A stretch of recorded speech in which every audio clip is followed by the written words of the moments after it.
Olá, como é que você está? Meu nome é Saulo Queiroz, esse é o Mente e Coração e hoje eu gostaria de iniciar uma conversa com você sobre o tema culpa.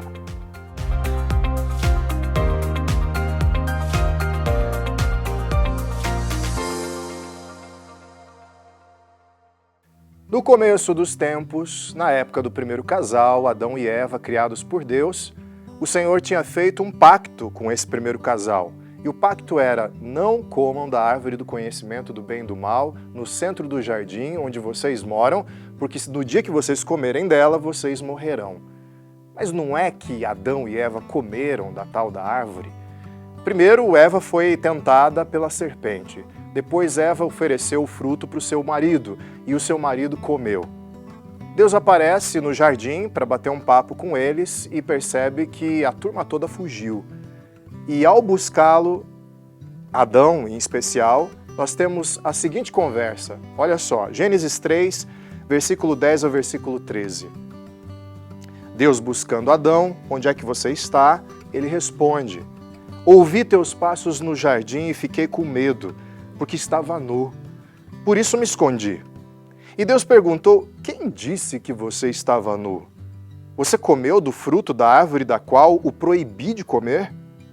Disse o homem: foi a mulher que me deste por companheira, que me deu do fruto da árvore e eu comi.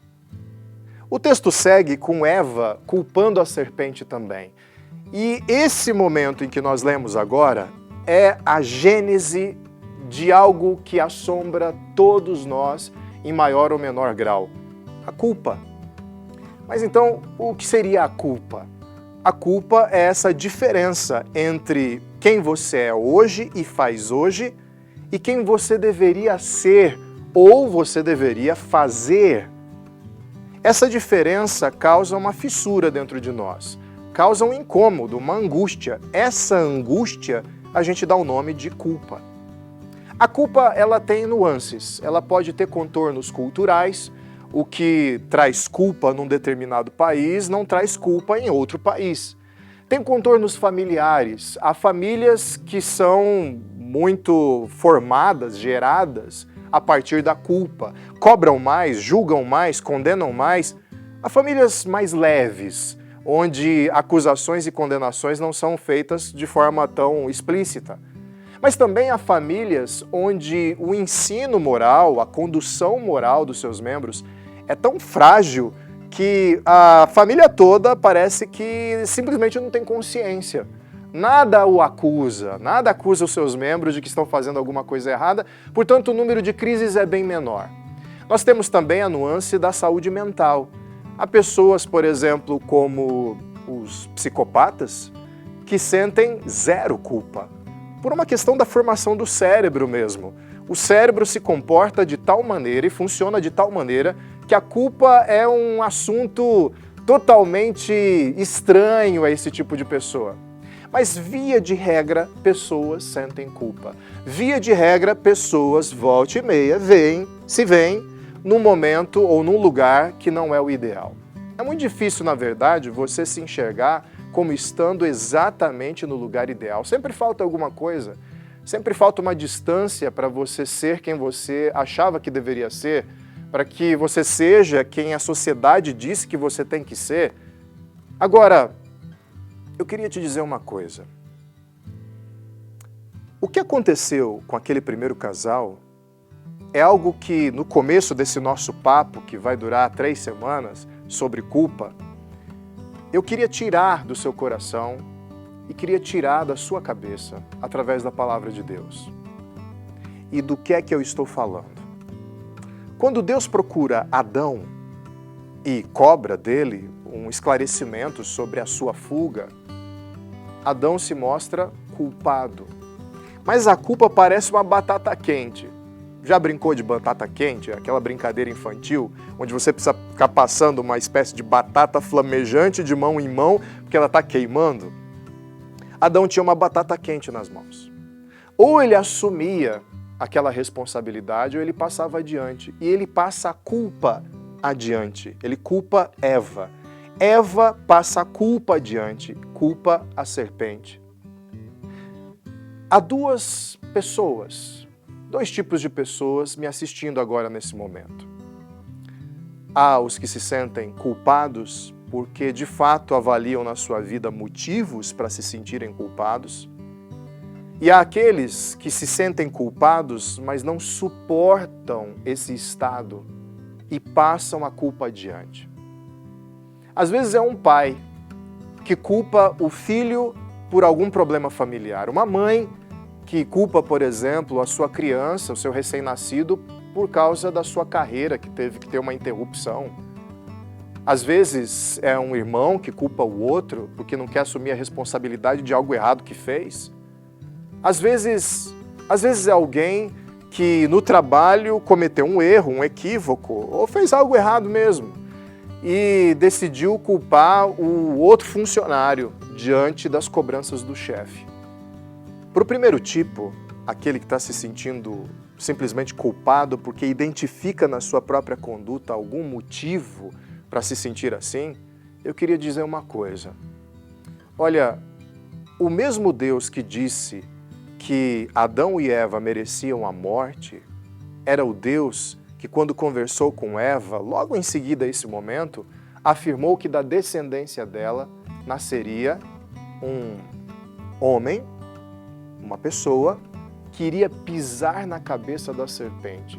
Resumo da ópera, que iria desfazer todo o estrago feito por causa dessas decisões ruins que foram tomadas por Adão e Eva, comendo fruto e depois tentando passar a culpa adiante. Essa resposta de Deus através de Eva tem um nome. Na verdade é alguém, é Jesus Cristo. Jesus Cristo é aquele que leva a nossa culpa. Jesus Cristo é aquele que cumpre o ciclo de sentimento de estarmos inadequados nesse mundo e inadequados à vontade de Deus. É através de Jesus que a gente tem esse tipo de saída. Por que a gente tem esse tipo de saída? Porque, a bem da verdade, se eu for abrir aqui com você o meu coração, eu posso te dizer que senti culpas inúmeras e tantas vezes por uma mesma coisa. Talvez você se sinta assim também. Você pratica algo, faz algo, pensa em algo, você se sente culpado por algum tipo de emoção que você está vivenciando, algum tipo de experiência que você passou, você se sente culpado. E aí você olha para o seu futuro e pensa se existe um amanhã sem culpa. Porque você volta ao trabalho, você vai vivenciar a vida familiar, você vai vivenciar seu tempo como cidadão, você vai vivenciar seus dias nesse mundo. Mas o fato é que quando você deita a cabeça no travesseiro, o fato é que quando você vai dar uma pausa para o café, a culpa volta. E talvez você se sinta assim.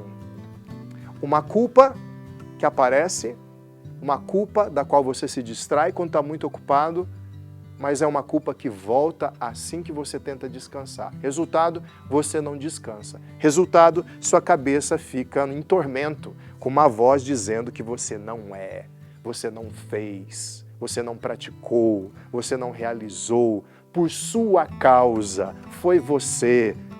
Essas acusações, elas precisam terminar. E elas terminam quando essa culpa é carregada por outra pessoa, já que você não consegue findá-la. E quem é essa pessoa? Jesus Cristo. Jesus Cristo é esse que nesse momento está dizendo para você, joga a sua culpa em mim. Já combinei com o Pai, com Deus Pai.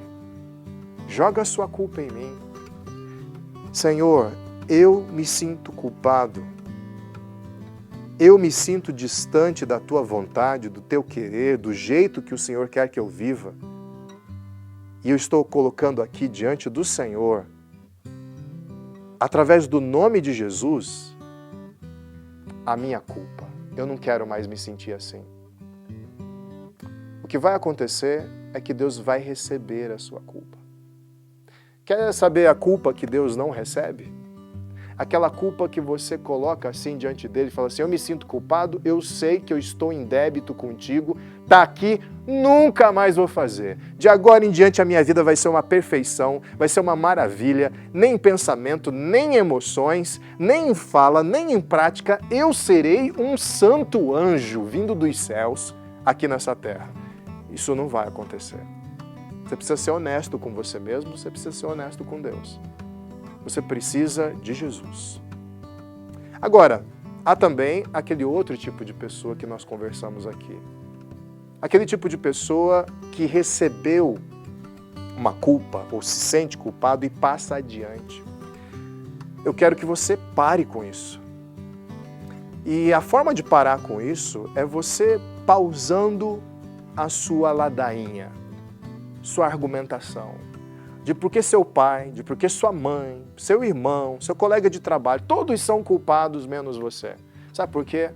Se você der uma pausa e olhar ao seu redor, você olhar para o que esse tipo de semeadura está fazendo na vida das outras pessoas, você vai encarar um filho curvado, você vai encarar uma filha bulímica, ou ansiosa, ou com pânico.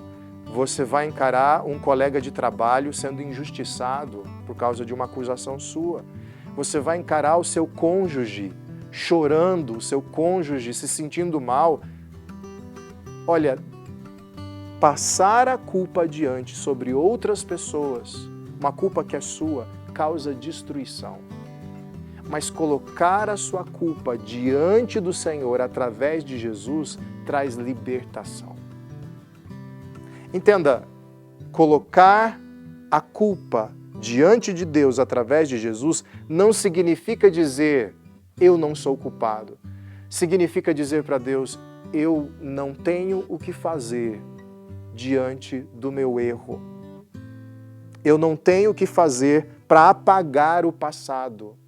Eu fiz o que fiz, disse o que disse, senti o que senti. Leva isso para longe. E é isso que Jesus faz, Ele leva para longe.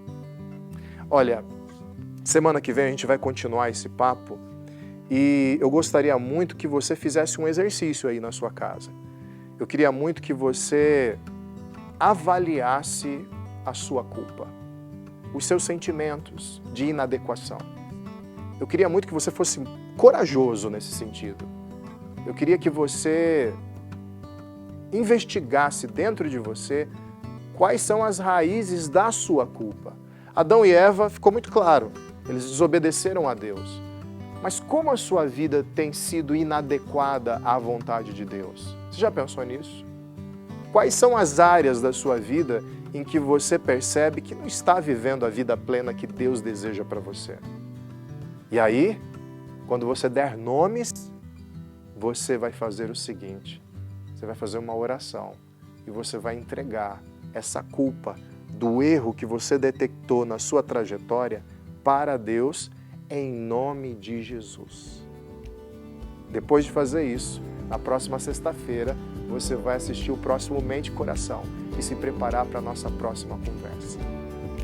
Deus te abençoe, Deus te guarde e Deus carregue a tua culpa em nome de Jesus.